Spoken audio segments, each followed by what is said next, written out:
Remember Wizard 101? That one game where you could perform cool spells to blast your enemies away? A lot of you probably remember those super detailed ads where wizards would fight the main boss of the game. Wizard 101 was a game for cool kids. There's a problem though. Nostalgia's hitting hard right now and I want to play this game, but I'm no longer a cool kid. I'm just a guy who works a full-time job. So I'm gonna impose a simple rule on myself to make the game a bit more difficult. No help. I must play through the whole game without intentionally getting help from any other wizard, whether it's for fighting or begging for empowers in the central hub. Shout out to the OGs who know what I'm talking about. I also won't get any help from pay-to-win mechanics, as that would easily destroy the challenge. But that's pretty much it. Will I succeed in my journey, or will my ego be shattered by a game for 10-year-olds? Let's find out. And welcome to the Wizard 101 Lone Wolf playthrough.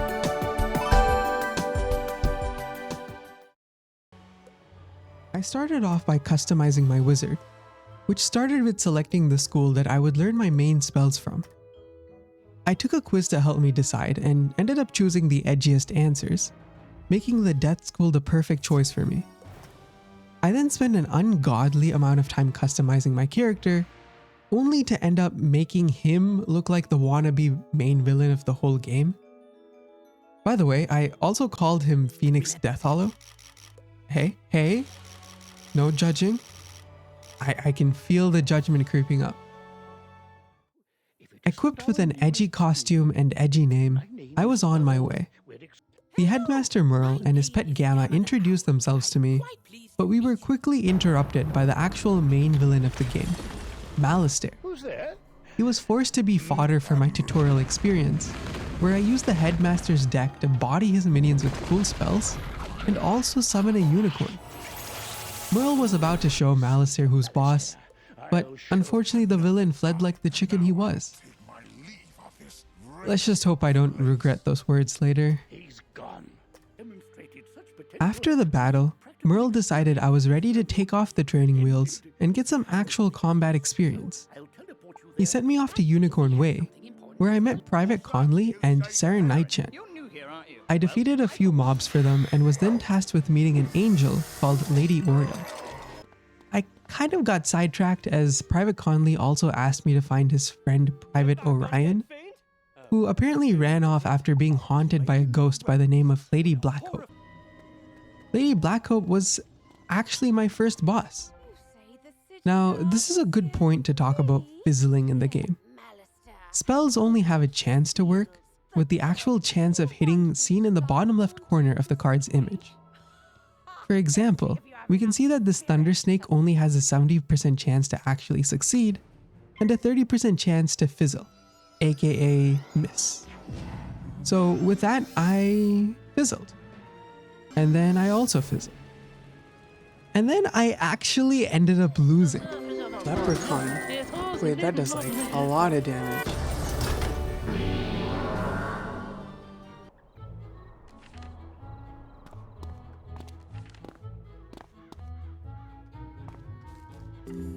What?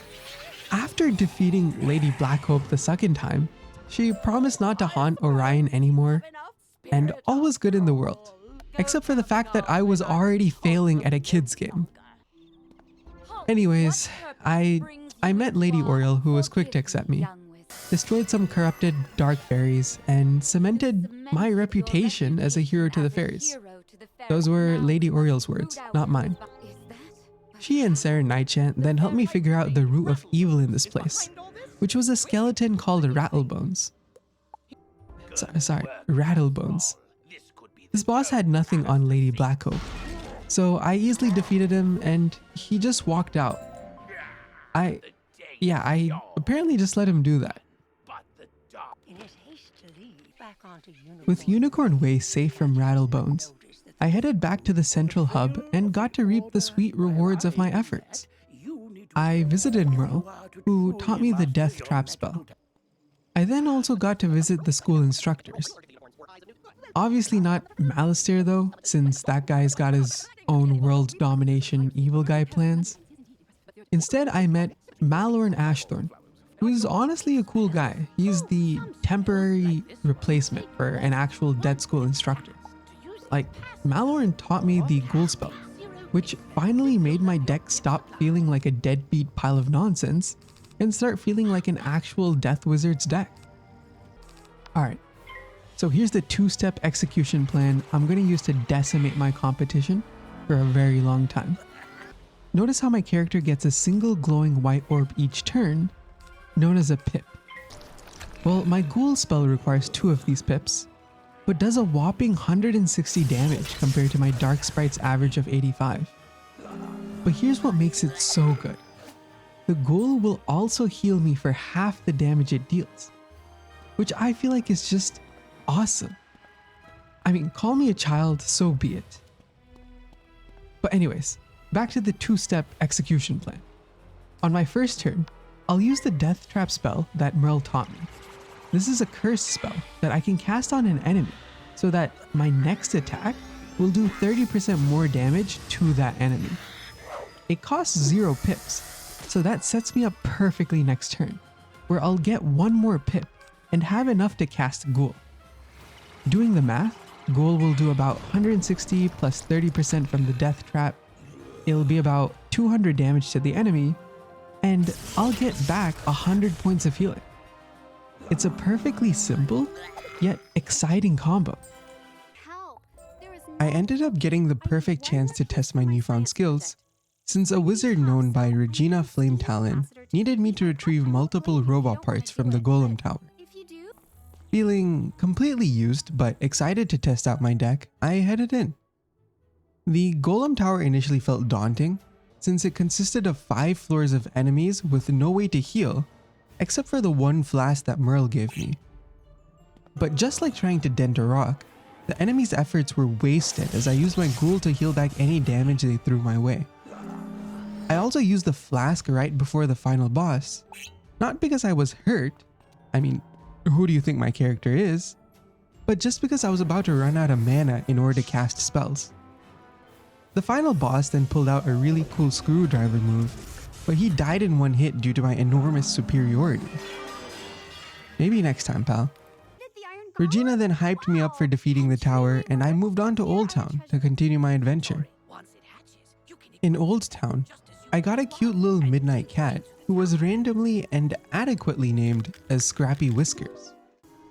Also, here's this guy. You shouldn't have come to this tower. No, shouldn't have done that. Gonna interfere with things don't.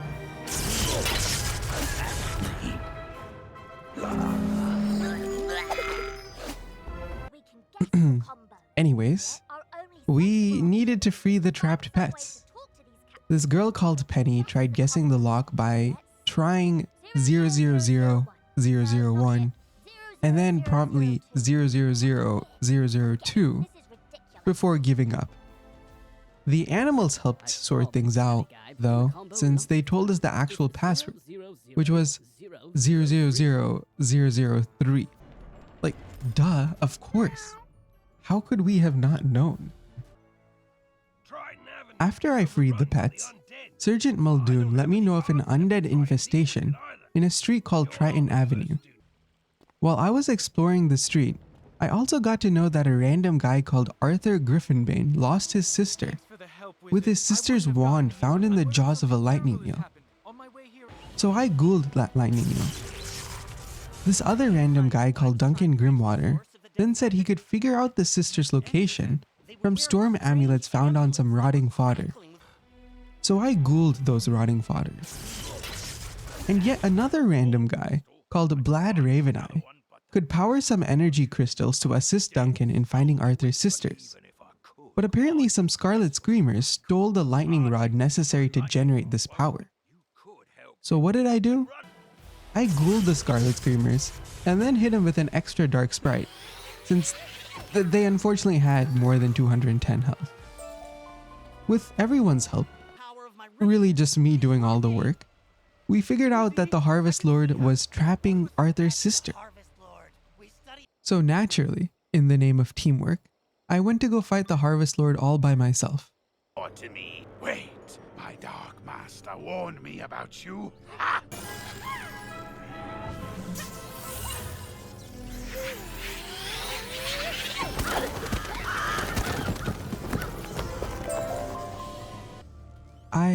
I think he was saying something about getting a reward for defeating me or something. The main bad guy was now defeated, but apparently the Nexus energy source was about to explode at any moment. I conveyed this super urgent issue to the Storm School teacher Halston Balestorm, who then decided the best course of action was not to rush out and join me, but to just tell me what to do. Anyways, I fixed the Nexus somehow and saved Triton Avenue. While I was at it, I also defeated a Kraken who was just casually chilling underneath the avenue, no big deal or anything. As much as I hate to say it, I did actually encounter a problematic enemy during my journey, which was a skeleton boss who goes by Sergeant Skullsplitter. I didn't care much for what he had to say, but I did really care about what element this guy was. The death element. Each mob in the game has a certain element type, and when they're hit with an attack of the same type, they resist it. I literally couldn't ghoul this guy to victory, since my attacks did about half the damage they normally would to him. I had to go back to my roots as a newbie wizard and pull out the basic starter cards in order to defeat him, which is very much not ideal.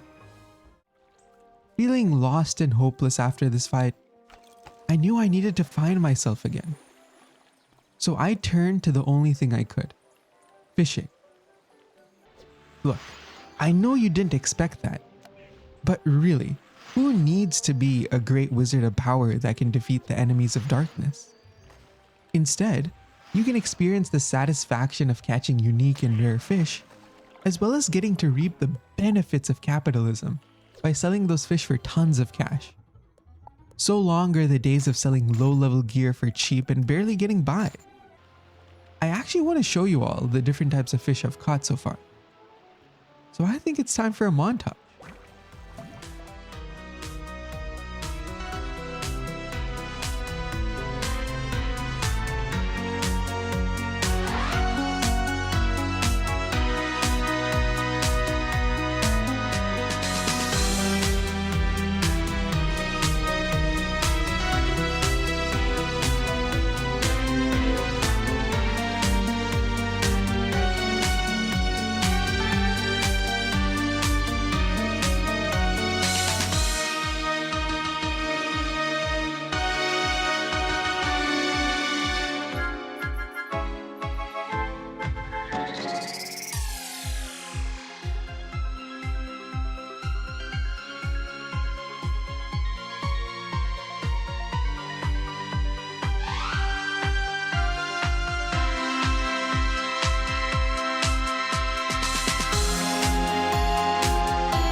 Wait, I just got it already.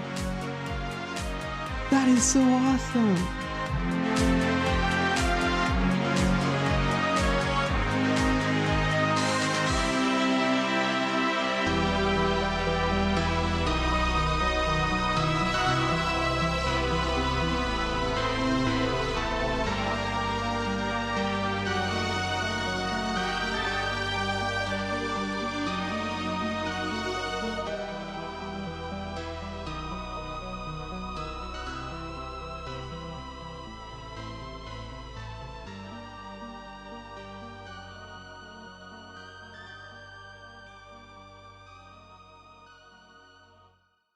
I spent a lot of time fishing in this game.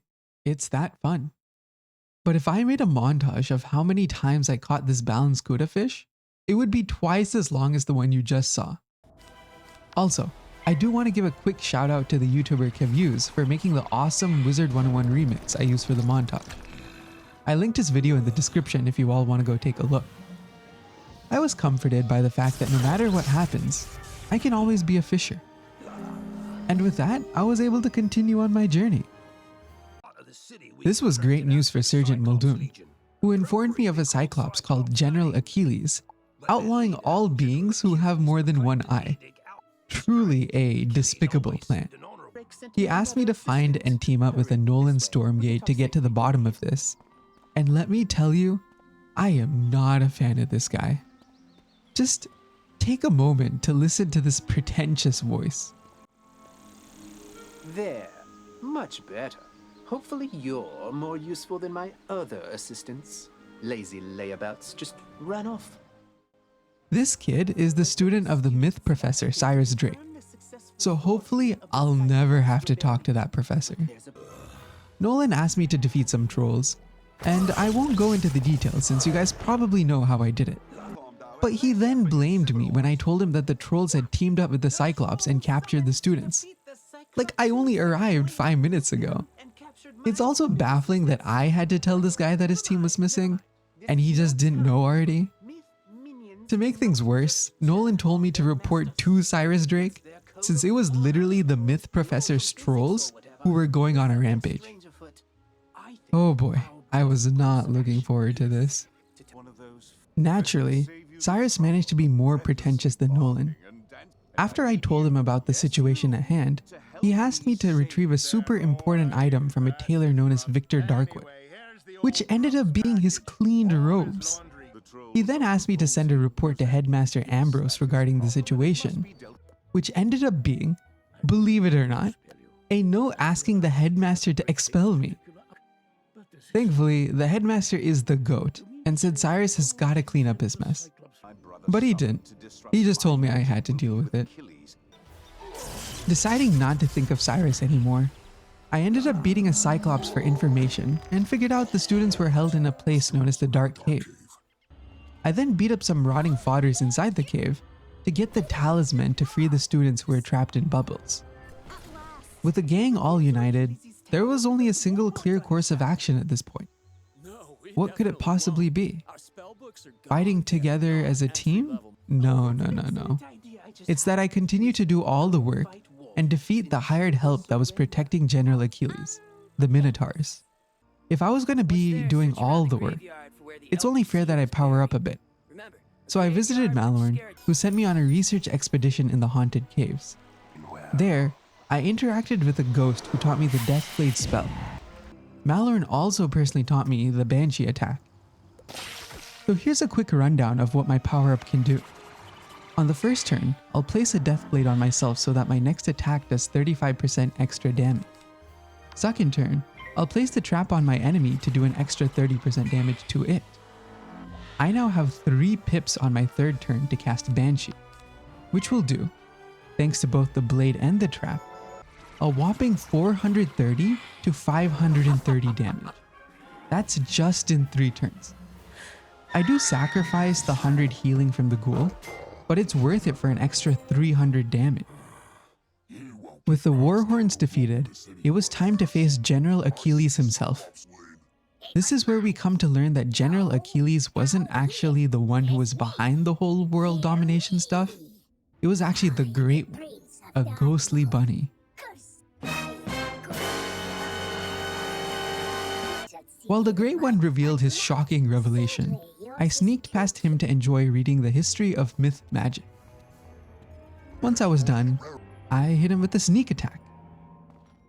Anyways, I saw that General Achilles only had 470 health, so I tried to focus him down. Unfortunately, things didn't exactly go to my plan. I fizzled the first time, and low rolled on the Banshee hit the second time, leaving Achilles with just 12 health. I actually wasn't doing too well either, myself, because I was only at 148 health. I was at the risk of fainting if I got hit one more time. Just watch this next turn.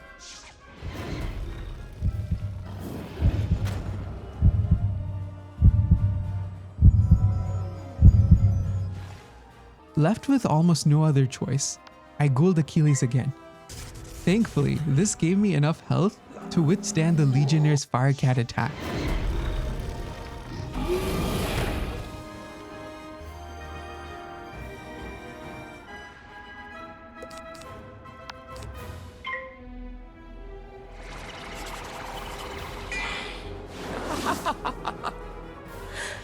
and by teetering on the edge of death, I defeated Achilles, staying very true to the meaning of my school. Pulling myself together, I then destroyed the crystal ball and saved Cyclops Lane. There was now only one final street to take care of, Firecat Alley. Apparently, the fire elves have lost their minds and gone violent, so we kinda needed to fix that. That said, the people on the street sent me on a wild goose chase. So here's the quick rundown. Private Quinn had me defeat some haunted minions and check on a wizard named Lizzo Firespitter. Lizzo then had me defeat some fire elves and check in with a scaredy cat relic hunter named Shellis Gruffheart. Shellis then had me defeat some Pathfinder elves and visit the witch named Greta Darkedel. I really needed a break at this point, so I helped a lady by the name of Eleanor search for her missing fire kittens instead. Now this was actually worth doing. I mean, look at how adorable they are. One of the kittens was actually missing, and it turns out that Eleanor's sister's husband had the audacity to catnap it. So you better believe I taught that man a lesson. All the Firecats were now safely reunited, and I got to take an awesome selfie with them. Energized by the adorable little kittens, I finished defeating some magma men and rotting fodders for Greta, who was the witch I needed to visit before. Defeating the enemies somehow helped her, and I really have no clue how. Figure out that a vengeful ghost called Bastilla Gravewind, who died due to fire magic, used the power of voice to hypnotize all the fire elves. Unfortunately for Bastilla, I had already dealt with the Great One.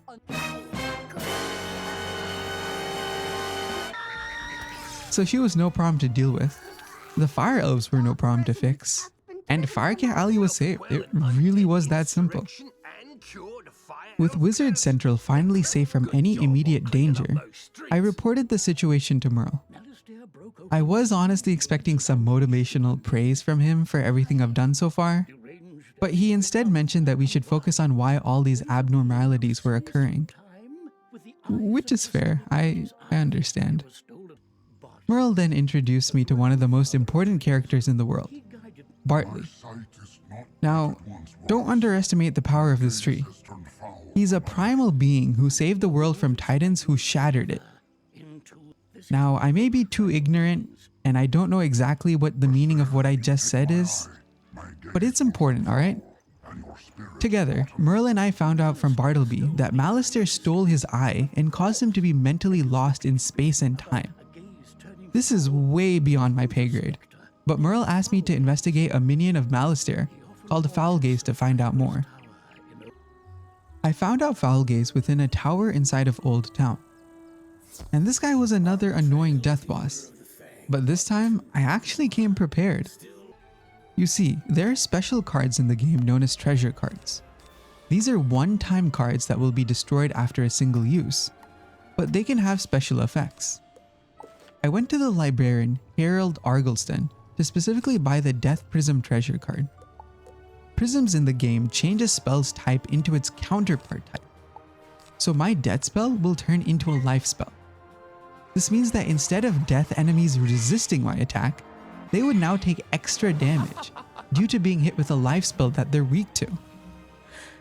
Believe me, the battle mechanics will get even more complex as we progress.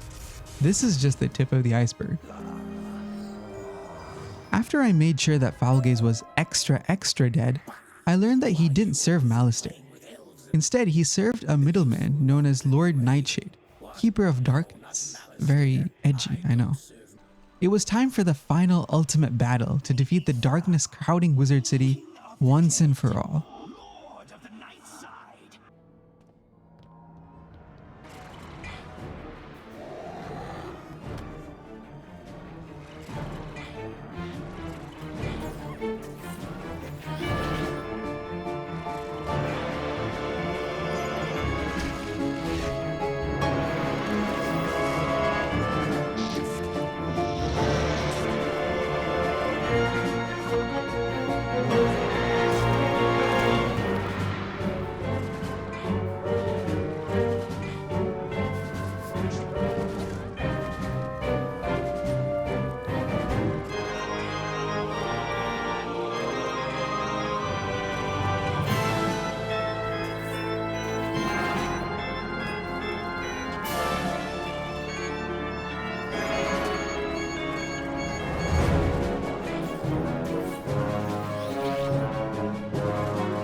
I hate death creatures.